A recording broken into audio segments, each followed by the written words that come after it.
మన లైఫ్ అనేది మన ఎక్స్పీరియన్సెస్, యాక్షన్స్ అండ్ అబ్జర్వేషన్స్ మీదనే డిపెండ్ అయి ఉంటుంది. అది అందరికీ తెలిసిందే అని నేను అనుకుంటున్నాను.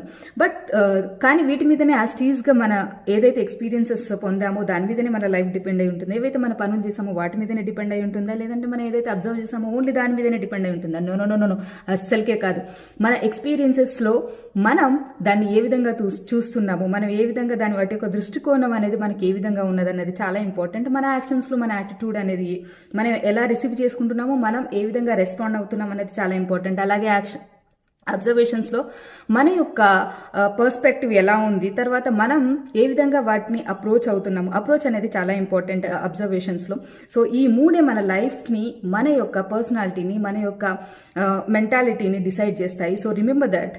సో అప్స్ అండ్ డౌన్స్ అనేవి చాలా కామన్, కానీ గుర్తుపెట్టుకోండి, మనం ఏం చేసామన్నది కాదు, ఏ విధంగా చేసామన్నది ముఖ్యం. మన లైఫ్ని